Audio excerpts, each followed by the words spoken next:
तो hello student, कैसे हैं? और आज हम क्लास 9 का पार्ट 2 वीडियो लेकर आए हैं। इसमें हम जानेंगे कोणों का युग्म और रैखिक युग्म में कुल कितने युग्म बन सकते हैं। तो युग्म तो कई बन सकते हैं। तो एक रैखिक युग्म कितना होता है? 180 अंश होता है। हम जानते हैं कि एक रेखा कुल कितना बनता है? 180 अंश। 180 अंश का कोण बनता है। आप चंद्रमा में देखे होंगे। तो हम क्या लिख सकते हैं कि कोण ए ओ बी बराबर कितना होता है? 180 अंश। यानी वो आपका यानी बीच वाला क्या दिखाता है? कोण को बताता है। यानी ये कितना है? कहने का मतलब ये कितना बता रहा है कि कुल कितना होता है? 180 अंश। तो कोणों का युग्म ये कर रहा है कि दो कोणों का युग्म हमेशा कितना होता है? 180 अंश। हमने मान लिया पहला कोण x है, दूसरा मान लिया y है। तो हम इसे लिख सकते हैं क्या? कोण x प्लस कोण y बराबर कितना होता है? 180 अंश। हमें ये नहीं पता कि x का मान कितना एंगल है और y का भी मान हमें नहीं पता है। तो हमें बेसिकली बुकों में इस तरह नहीं बताता कि x y नहीं देता है, इस तरह लिख देता है, कोण के रूप में दिखाता है। तो कोण के रूप में दिखाने के लिए इसे इस तरह लिखता है कि कहता है कि कोण ए ओ लिखता है क्या? कोण ए ओ। अगर हमें कोण y को दिखाना तो इससे लिखता है कि कोण ए और o और c बराबर प्लस कोण इधर से लिखो बी ओ सी बराबर कितना होता है? 180। यानी दो कोणों का युग्म हमेशा कितना होता है?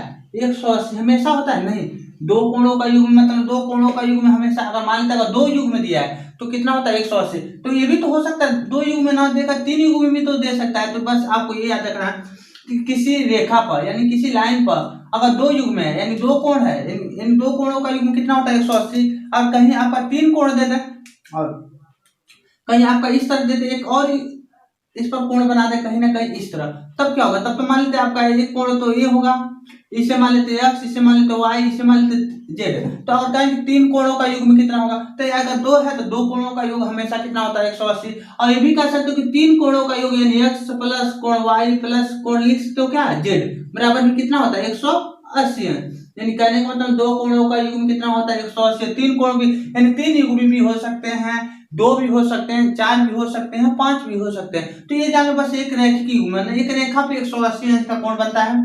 और इस पर युग्म में देखें तो ये जो रैखिक युग्म होता है 180 अंश होता है। और इस पर कई युग्म बन सकते हैं, जिनमें कुल कितने युग्म है? 1 2 3। तो बेसिकली बस मैथ के बुक में हमें यही बस बताया है कि दो कोणों का युग्म हमेशा कितना होता है? 180 अंश।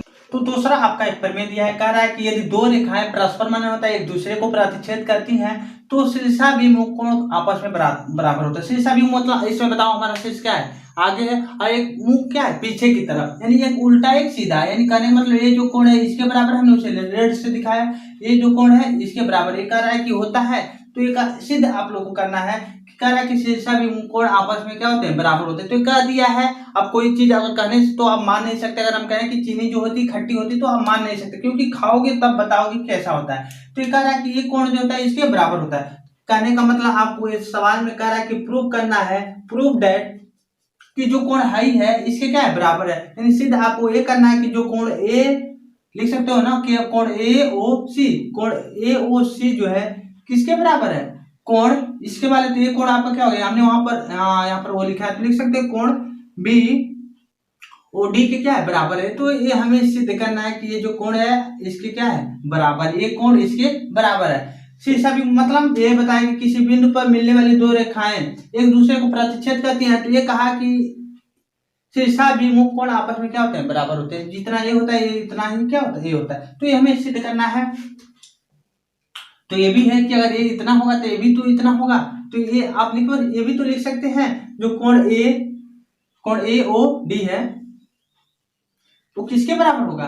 कोण सी नहीं लिखो, पहले बी आता तब सी आता। तो पहले इधर से लिखना स्टार्ट करो, बी ओ सी के क्या होता है? बराबर होता है। बीच वाला आपका क्या बताता है? कोण बताता है। बीच वाला आपका कोण बताता है, हमने कई बार बताया। तो बी ओ जो है क्या है?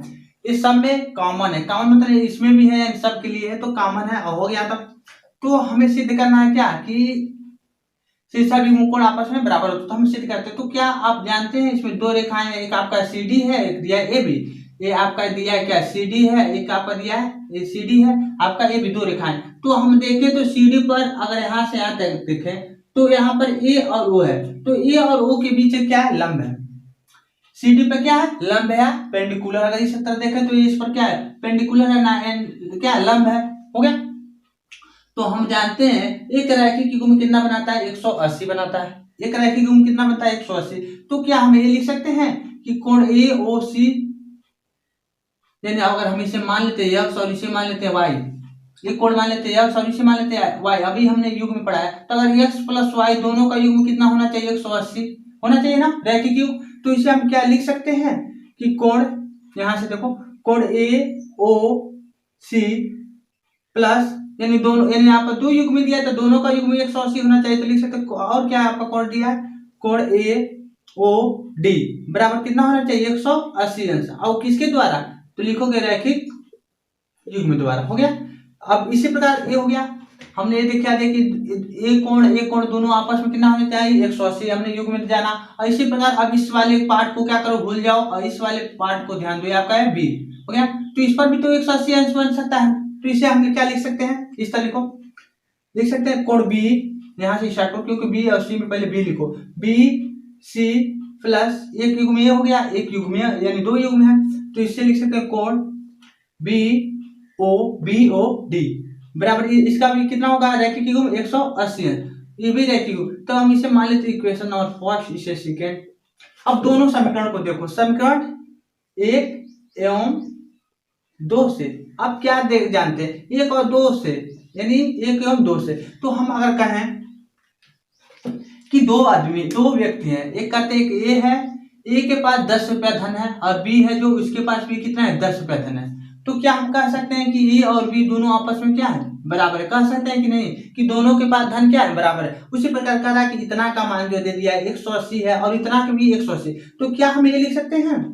कोण AOC प्लस कोण, ये वाला उतार रहे हैं उसी तरह OD, ये आपस में क्या है? बराबर है। यानी ए और बी जैसे हैं इसी तरह ये भी क्या है? बराबर। हो गया। तो क्या आप देखो आगे भी सवाल हम करेंगे तो लिखेंगे कोण AOC प्लस AOD की जगह हम लिख सकते हैं, क्योंकि हम जानते हैं कि ये इसके क्या है? बराबर है। तो इतना की जगह पर हम लिख सकते हैं क्या? कोण BOC बराबर कोण, उसी तरह उतार लो, BOC प्लस कोण BOD। हम जानते हैं जब दो हो, जब हम रैखिक समीकरण पढ़ते हैं, जैसे कि आपका दे दिया x प्लस वाई बराबर, आपका यहाँ दे दिया 2, और इधर दे दिया 2, और यहाँ पर 2 दे दिया। जब हम इस यहाँ पर दे दिया आपका मान लेते 3 है, तो अगर अभी इस वाले को इधर पक्षांतर करोगे तो क्या होगा? माइनस, यानी घट जाएगा। तो अगर इधर है और दोनों सेम है तो हम क्या कर लेते हैं? काट लेते हैं ना, या घटाओगे तो इधर लाओगे तो आपका होगा, जानते हो, -2 होगा, घटेगा 0 होगा। तो इसी प्रकार आपका ये दोनों है, जैसे कि आपका दिया कोण BOC और कोण BOC, तो ये बराबर के उधर है और दोनों सेम है, तो अगर इधर आएगा तो घटेगा, यानी ये दोनों को हम काट सकते हैं। तो आपका बचेगा क्या? कोण AOC बराबर कोण BOD, और क्या प्रूव करना था? ए। तो इससे सिद्ध हो गया कि दोनों कोण आपस में क्या होते हैं? शीर्षक विमुख कोण आपस में क्या होते हैं? तो आज के लिए बस इतना ही, और इसके नेक्स्ट वीडियो में हम इससे संबंधित जो प्रश्नावली के सवाल है उसे हम सॉल्व करेंगे।